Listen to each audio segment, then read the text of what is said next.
Acompanhe agora o podcast Fio do Bigode com João Nassif. Patrocínio Imbralite, Fibrocimento é aqui. E Plaçon do Brasil, presença global, atendimento personalizado.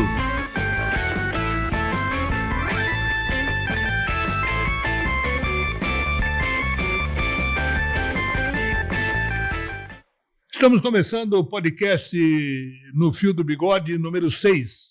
E esse número 6 vai trazer hoje aqui um convidado muito especial. Eu diria para lá de especial.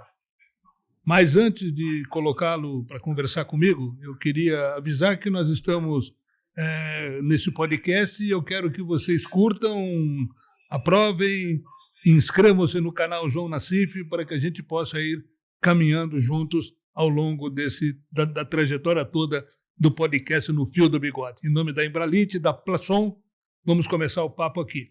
O convidado de hoje, ele é presidente da Comissão de Arbitragem da CBF. Ele foi, por 6 anos, presidente da Comissão de Arbitragem da Comebol, que é a Confederação Sul-Americana, e hoje faz parte da Comissão de Arbitragem da FIFA. Estou falando de Wilson Luiz Seneme, ex-árbitro de futebol, que está comigo aqui no podcast de hoje. Seneme, prazer em recebê-lo aqui, e agradeço a sua atenção, e vamos bater um papo aí para que a gente possa esclarecer algumas situações e informar aqueles que assistem ao podcast sobre a arbitragem no futebol brasileiro. Prazer em recebê-lo. Prazer é meu, obrigado pela oportunidade. Agradecer também, você deve agradecer o Rodrigo Paiva, que é o diretor de comunicações da CBF, que fez essa fonte entre vocês e a comissão de arbitragem. E é sempre importante, um assunto bastante importante, um tema, a arbitragem é bastante importante. E é bom sempre porque a gente tem a oportunidade de dar transparência no trabalho que a gente realiza. Pois é isso que a gente espera e a gente tem percebido ao longo da sua trajetória como presidente da comissão que tu procura fazer, como está fazendo, um bom trabalho. Vamos falar bastante também e agradecer, claro, ao Rodrigo e ao presidente da Federação Catarinense, o Rubinho Angelotti, né, que me apresentou para o Rodrigo, e do Rodrigo eu cheguei até o Seneme, que tem 53 anos de idade. Eu queria que tu falasse um pouco, Seneme, da tua trajetória. Se jogou futebol, se não jogou, e para chegar na arbitragem. Minha trajetória começou com 14 anos de idade, quando eu saí da minha cidade natal, São Carlos. Só que a São Carlos não aí de Santa Catarina, a São Carlos aqui de São Paulo, né, do interior de São Paulo, próximo de Ribeirão Preto, de Campinas. E saí com 14 anos para jogar futebol. Joguei futebol até os 26 anos, foram 7 anos como profissional, jogando em divisões intermediárias, em segunda divisão, tanto do Paraná quanto de São Paulo, né? Tive uma breve passagem na categoria de base pela seleção brasileira, sub-17. Talvez esse tenha sido o meu melhor momento como jogador de futebol.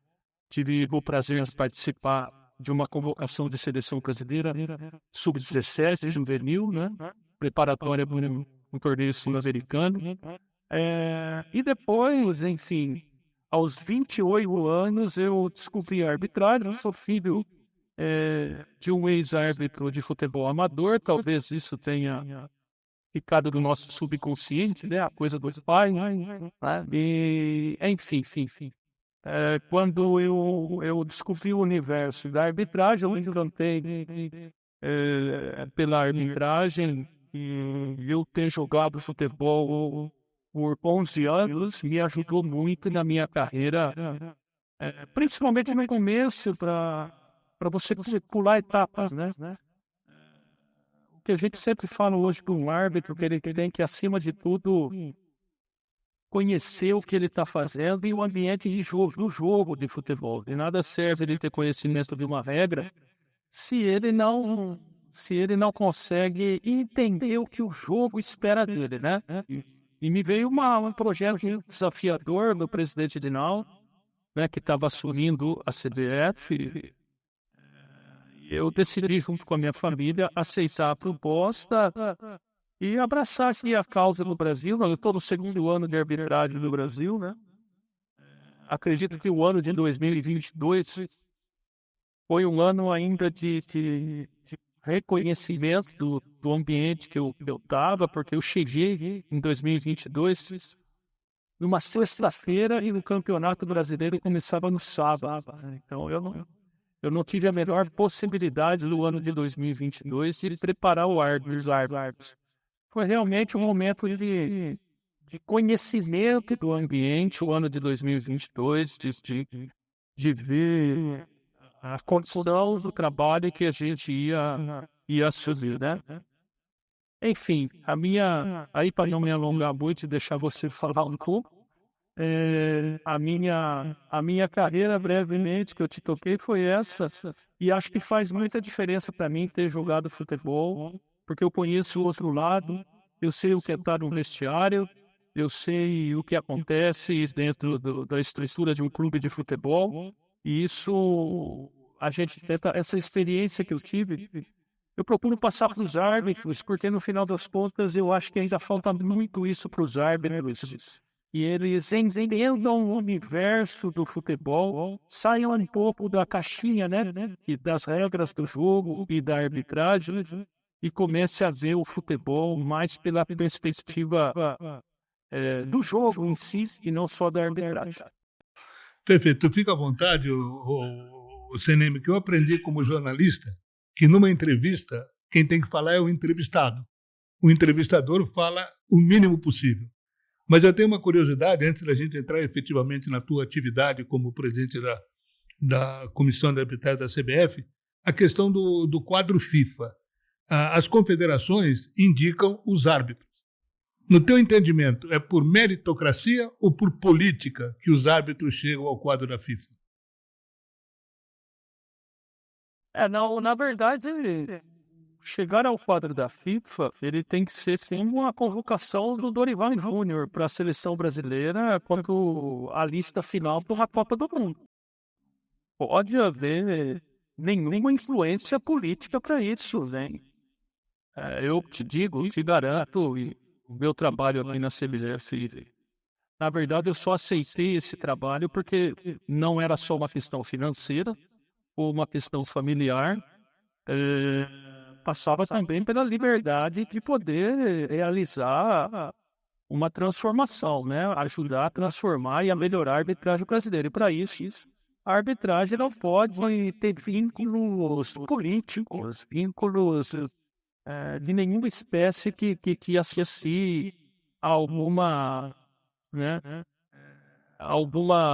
vertente política. Árbitro de futebol tem que ser visto, o árbitro de futebol moderno, né? Ele tem que ser visto como um atleta, uma pessoa que se prepara fisicamente, tecnicamente, ganha conhecimento, né?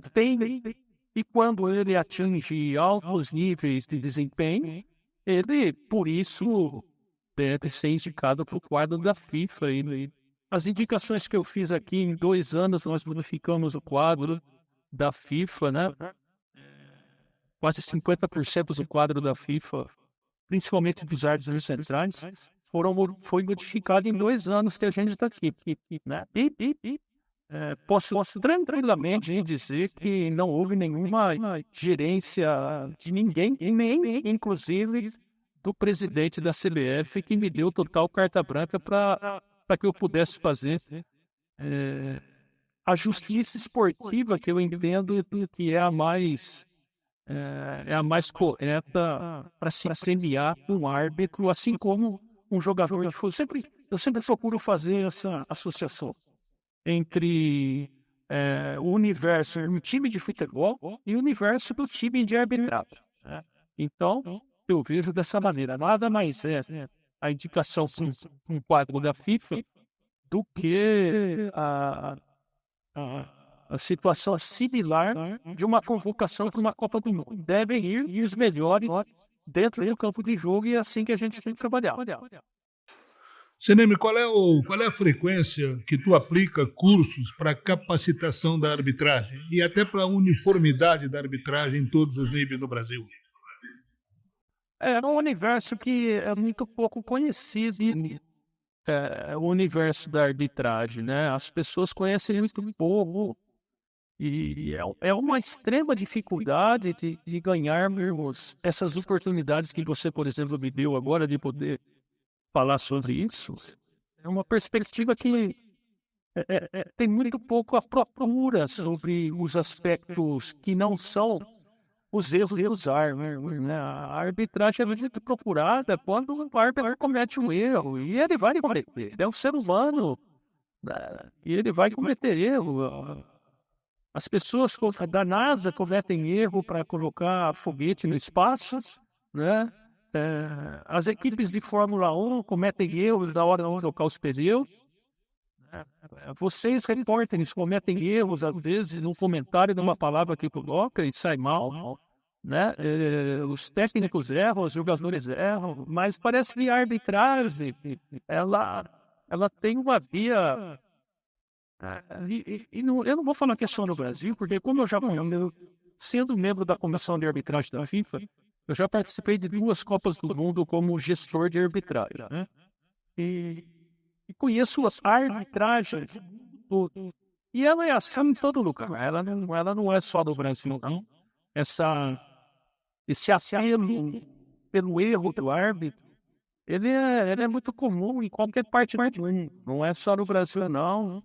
E os árbitros de todo mundo sofrem, como sofrem os árbitros brasileiros, e as queixas da imprensa, do torcedor, dos dirigentes.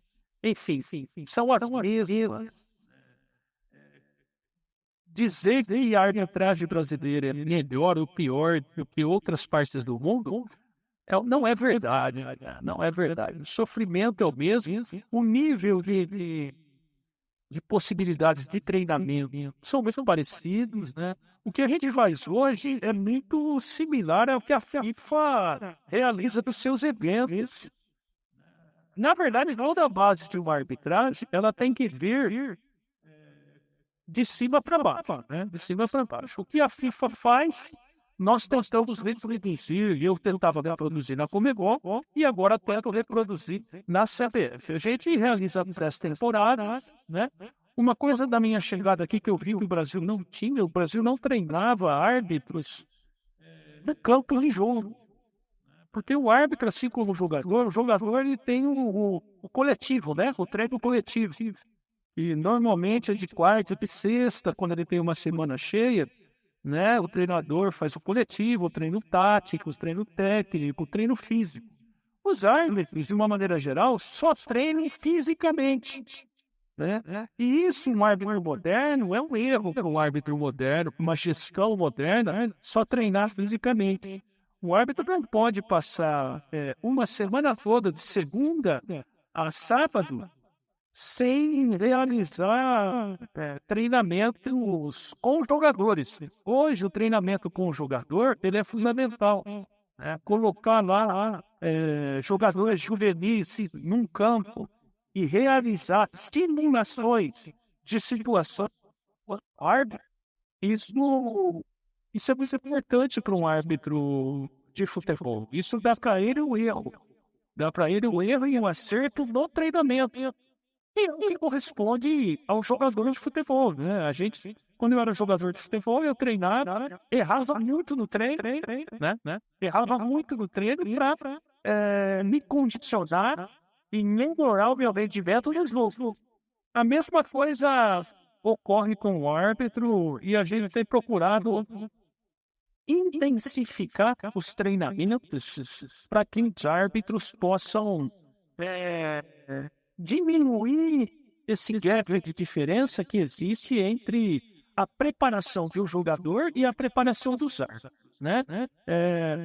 Só para completar a informação bastante interessante para você, é que para esse ano de 2023, pensando dessa maneira, os árbitros vão, para toda a rodada da Série A do Campeonato Brasileiro, os árbitros vão vir, todos os árbitros escalados para a rodada virão na sede da CBF. Por exemplo, te dou um exemplo. A rodada sábado e domingo os árbitros escalados chegarão aqui na quinta-feira, treinarão quinta, sexta em regime de concentração, passarão aí por preparação tática de como vai ser cada jogo, treinamento com jogadores no campo, vai estar à disposição do árbitro massagista, vão passar aí por situações de simuladores do VAR para poder se adaptar e viajar daqui da sede da CBF preparados para cada jogo. Isso é um regime bastante importante e interessante, né? E a gente espera colher ótimos resultados, porque na minha o árbitro seja tratado. Não adianta falar assim, vamos profissionalizar a arbitragem, e aí você dá uma carteira assinada pro cara, né? E ele mora aí em Santa Catarina, né? Digamos aí o Ramon Abate, o Braulio Machado, a gente profissionaliza e ele continua aí em Santa Catarina e a comissão de arbitragem continua aqui no Rio de Janeiro. Então você vai dar uma carteira assinada, não vai dar condição de preparação para esse árbitro. O que precisa, e a gente sabe que profissionalizar o árbitro hoje, né, passa por muitos detalhes, não é só uma questão de boa vontade, né? Passa por regulamentação governamental, passa por um apoio das federações, passa pela CBF, claro que passa, mas eu acho que é um todo que vai fazer com que um dia a arbitragem seja profissional. Até porque deveria se envolver, inclusive, os clubes de futebol nisso, porque, no final das contas, o árbitro presta serviço para o próprio clube, né? Então, deveria haver aí conjunto de todas as áreas do futebol para que isso pudesse efetivamente ocorrer. Enquanto isso não ocorre, porque não vai ser do dia para a noite, a gente sabe, eu tenho consciência de que isso toma tempo para ocorrer. A gente tem feito, sim, um investimento para aproximar o árbitro da comissão de arbitragem e que a gente possa ter um maior monitoramento técnico e que eles possam estar mais assim, se sentindo atletas e preparados para cada jogo que ele vai trabalhar. Hoje nós temos aí nos veículos, né, nas televisões que cobrem o futebol brasileiro, os comentaristas de arbitragem. Como é que tu vê o comentarista que tem toda uma situação favorável de replay, de mostra a câmera, mostra outra, analisa para lá, analisa para cá? Qual é a tua opinião a respeito da participação desses profissionais, profissionais da arbitragem que hoje comentam aquilo que acontece dentro de campo? Assim, eu não tenho nada contra ninguém. Eu acho que isso abre uma projeção de trabalho também para os árbitros que podem, dessa maneira, sobreviver do que eles foram no passado, foram árbitros, né? Eu acho que é uma fonte de trabalho para os árbitros. Eu não posso considerar isso algo negativo. A gente só espera que eles se preparem, se atualizem e tenham o máximo possível de neutralidade nos comentários que eles fazem, né? Então, assim, eu vou ser sincero para vocês. Pouco afeta o meu trabalho o que um comentarista fala. Para mim, o que muito afeta o meu trabalho é a qualidade de serviço que o árbitro entrega, em que eu vejo e que eu analiso. Se eu vejo árbitros que têm baixo desempenho, isso me afeta. Agora, os comentários, eles são uma referência para que a gente tenha uma medida do ambiente e os outros segmentos do futebol podem nos dar. Agora, isso pode afetar o meu trabalho. O que tem que afetar o meu trabalho é realmente as avaliações que a gente faz, tem feito, o acompanhamento que a gente faz. Eu procuro ser o mais justo possível com os árbitros e com os clubes, né? Um erro muito grande que se comete é achar que a gente é presidente de comissão de arbitragem e que eu estou aqui para defender árbitro. Eu estou aqui para defender árbitro. Mas não estou mesmo. Eu estou aqui para defender os clubes, né, a CBF, as instituições e proteger o futebol. Eu quero que o futebol vença, o futebol ganhe. Então, assim, eu não estou aqui para proteger árbitro, não. Quando a gente vê árbitros cometerem erros que fogem o padrão de interpretação, né, os árbitros vão passar por reciclagens, por momentos de entender, e se ele não... Já ocorreu vários casos de arbitragem que, no final das contas, a falta de desempenho faz com que ele baixe o nível de qualidade de jogo que ele vai arbitrar. Eu não posso dar para um jogo de futebol uma qualidade de arbitragem se o árbitro não garante efetivamente uma prestação de serviços importantes, né? Então, assim, em relação aos comentaristas, são todos amigos meus de profissão, todos eles eu conheço, a maioria pessoalmente, e não tenho nada contra eles. Espero que eles não tenham nada pessoal contra mim, né? Mas, assim, de coração, falando de coração, é uma análise que eu faço, às vezes, de ambiente, do que os outros segmentos estão falando, mas isso eu procuro fazer com que não afete o meu trabalho, até porque se um árbitro percebe que eu sou afetado pelo comentário do comentarista, ele também passa a dar crédito para o comentário do comentarista. E isso afeta o desempenho dele no campo de jogo. Não, eu tenho que dar para o árbitro o meu parecer, a minha avaliação, para que ele se baseie no que eu estou falando, e não o comentarista. O comentarista está lá para fazer a parte dele para o público, né? Para o público, não para mim. Pois é, agora, como é que tu administra 326 árbitros no quadro da CBF? Porque eu fiz um levantamento no site da CBF, do Acre até o Tocantins, né, que é o primeiro, o Acre lá em cima, o Tocantins aqui, são 326 árbitros e assistentes. Como é que administra tudo isso, Neto? Na verdade, 326 é o número de árbitros centrais, tá? Se a gente somar os árbitros assistentes, são aproximadamente 700 árbitros do quadro nacional. 700. Pra você ter uma ideia, a gente está fazendo uma pré-temporada virtual para todo o quadro, né? E ontem a gente teve uma aula de posicionamento e leitura de jogo, né? E haviam mais de 800 pessoas, 800 oficiais ao vivo com a gente em uma pré-temporada virtual, tá? Foi um desafio para mim, tá? Foi um desafio para mim quando eu cheguei, porque eu trabalhava na Conmebol com árbitros, somente árbitros FIFA. Cada país aí, se a gente somar, eram aproximadamente 200 árbitros, entre árbitros e assistentes, que eu trabalhava na Conmebol, e eu vim trabalhar aqui para praticamente 800 pessoas, né? Sou muito sincero em te dizer que eu passei como um ano e meio para eu identificar a grande maioria deles, as características e o que a gente podia tirar de desempenho de cada um.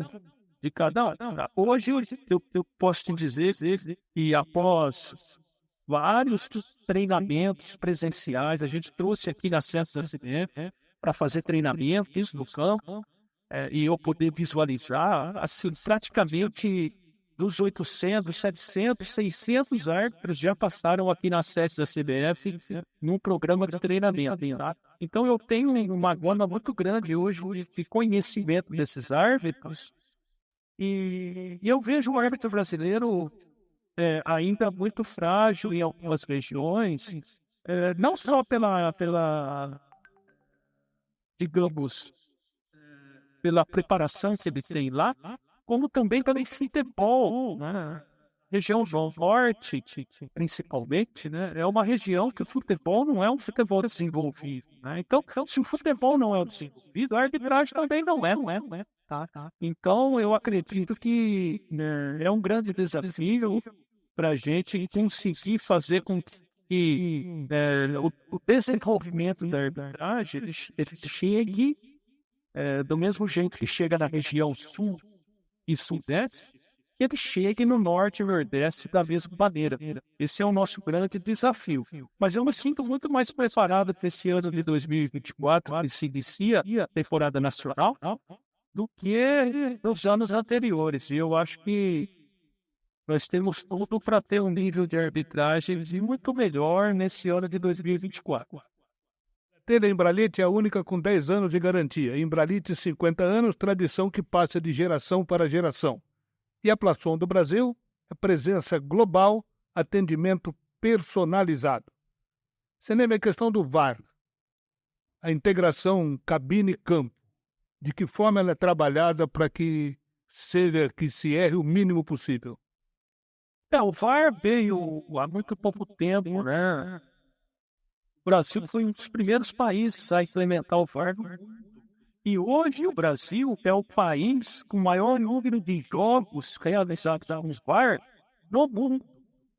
Isso pouca gente sabe. Se costuma falar VAR brasileiro, né, de uma maneira pejorativa. Eu acho isso tão negativo. Eu acho o brasileiro, de uma maneira geral, deprecia tudo que é seu, né?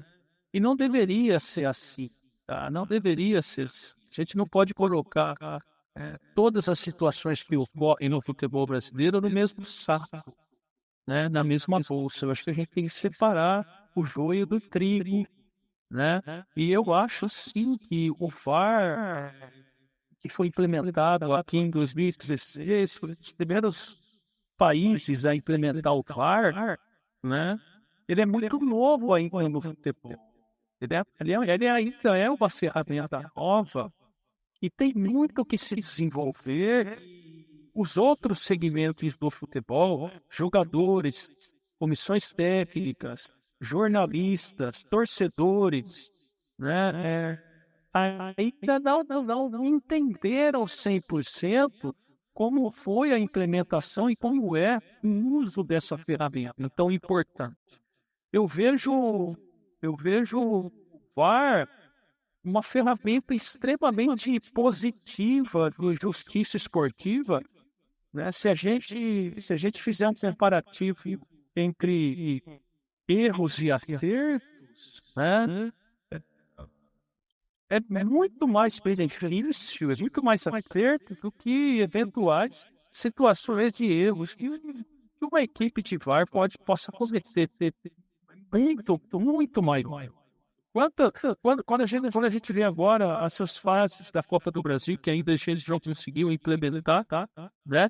E o jogo fica um jogo, é um carro sem censura, né? É um carro sem censura. Você está andando na rua com o carro e parece que o carro está sendo seguro dele, né? Então, quantas situações ocorrem em jogos que não tem VAR, campeonatos estaduais, e as pessoas sentem falta dele, né? Eu acho que a gente não pode deterir essa ferramenta tão importante, né? E só para ainda tocar nesse ponto, que para mim é importante, eu acho que não a responsabilidade dos jornalistas, dessa categoria que eu gosto muito de jornalismo. Meu filho está fazendo universidade para ser jornalista, e quando eu falo isso para um jornalista, todos falam: ai meu Deus, por que não buscou outra profissão, né? E eu falo que a outra profissão que ele gostaria de buscar era árbitro de futebol. Então, assim, ele ficou no mato sem cachorro, né? Ou jornalista ou árbitro de futebol. Então, eu tenho muito respeito pela categoria dos jornalistas, mas, ao mesmo tempo, eu acho que muitos jornalistas acabam não pensando na dimensão da responsabilidade que ele tem. Muitos jornalistas deveriam pensar um pouco mais antes de de dizer que o VAR no Brasil não é bom. Deveriam pensar realmente profundamente se isso é verdade. Se isso é verdade. Ele deveria ter uma base de conhecimento do VAR de outro país, com mais testáveis para ele saber se o nosso VAR é ruim ou não. Então, assim, não podemos. Eu peço isso realmente para que as pessoas tomem muito cuidado quando analisam um erro eventual que o VAR pode ter, e não coloque todo mundo aí na mesmo saco, como se fosse algo extremamente ruim. Aí eu vejo extremamente positivo o que a gente tem feito desde a minha chegada aqui. Aqui no Brasil, o árbitro trabalhava muito da seguinte maneira. Uma semana ele estava no campo, outra semana ele estava na cabine, como VAR. Isso dava para ele uma divisão muito grande. Ele não se especializa na ferramenta. Então, hoje, o que a gente tem a nível nacional é um grupo de árbitros que trabalham prioritariamente como VAR na cabine. E isso dá para ele um desenvolvimento, jogo a jogo, treino a treino, muito grande. E o trabalho em equipe é dizer assim, um grupo de arbitragem de campo em cabine, quanto mais ele trabalha, mais ele treina junto, mais ele desenvolve efetivamente uma integração entre esse grupo. Então, a gente tem trabalhado dessa maneira. Outra coisa que não havia aqui na CBF era um especialista, um gerente, e gestione o VAR e esteja presente na vida dessas pessoas que trabalham no VAR diariamente, falando dos aspectos técnicos e das correções necessárias para se fazer. E hoje a gente tem o Péricles Bassols, que foi árbitro internacional, e que é um especialista. Hoje o Péricles, por exemplo, é um instrutor da FIFA para VAR. Então, ele, sendo um especialista, ele consegue trabalhar maiores detalhes para que os árbitros desenvolvam mais rapidamente essa ferramenta que para mim é tão importante. Ponto aí que eu achei interessante, né? Quer dizer, hoje a equipe do VAR, ela trabalha exclusivamente no VAR, porque até então o que se via era o seguinte: tu colocava quantas vezes um árbitro tipo FIFA estava no VAR e um árbitro novato no campo. E aí, daqui a pouco, o cara tremia para receber a informação de lá e seguir o que a FIFA dizia. Então, agora, cada um na sua, é legal. Agora... É isso mesmo. Assim como os assistentes aconteceu, né? Os assistentes em gerações passadas, o cara apitava o jogo e bandeirava o outro, né? Hoje, o assistente bandeira o jogo e o árbitro apita. Então, o cara consegue ser um especialista naquela área. A falta, muitas vezes, a gente percebe que a falta de critério no VAR. Em situações, no jogo é marcado uma coisa, a mesma situação em outro jogo é tomada de forma diferente. Como é que faz para padronizar tudo isso? Porque isso alimenta, inclusive, a crítica, alimenta, inclusive, a discussão. E é por isso que hoje a gente percebe em programas de televisão aí o tempo que se perde para analisar erros e equívocos e desencontros da arbitragem. O que está sendo feito para melhorar isso aí e ajustar, pelo menos, o critério? A gente tem que analisar por duas óticas. A primeira é saber se vocês, quando fazem um comentário, se vocês estão capacitados, se estão corretos no comentário que fazem. E a outra é saber exatamente isso que você falou, como a gente melhorar a qualidade dos critérios da arbitragem. Eu vejo uma coisa muito importante na CIF. Uma jogada nunca é igual a outra. É um erro falar em determinado jogo ocorreu tal jogada que é igual à jogada que ocorreu em outro jogo. Isso não é verdade. Uma jogada nunca é igual a outra. Elas podem ser parecidas, elas podem ter similaridade, mas elas nunca serão iguais. Então, ter o conhecimento, esse é o primeiro ponto de partida. Que realiza comentários sobre arbitragem, além da sua opinião pessoal, deveria se qualificar e entender, por exemplo, o árbitro, a decisão que ele toma, ele tomou baseado numa orientação que ele recebeu. E você sabe qual é a orientação que ele recebeu? A maioria não sabe. Então, não é uma questão da sua opinião ou da minha opinião. É uma questão do que a instrução fala para o árbitro aplicar. E se ele aplica a instrução de maneira correta, mesmo que você não esteja de acordo, ele está certo. E quem está errado é a sua opinião.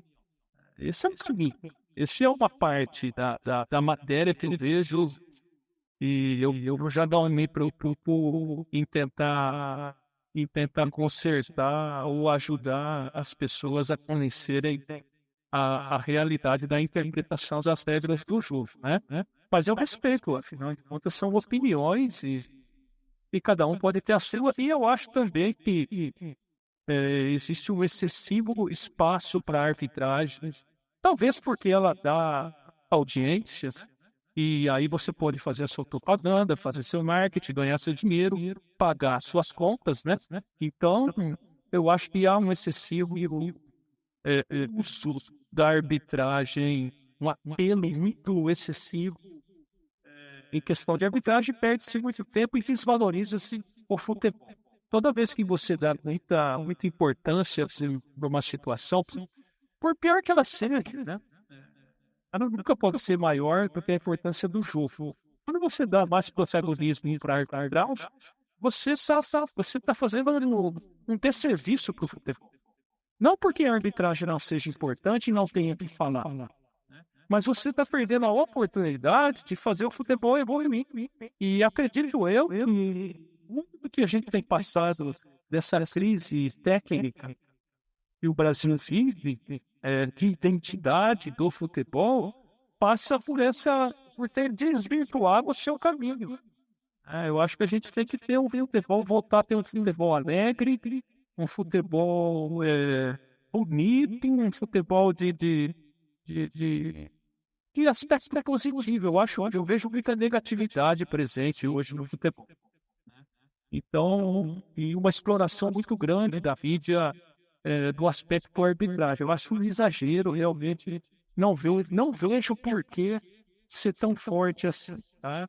E em relação aos critérios, é um grande desafio, porque os árbitros, a origem dos árbitros, são 27 federações diferentes.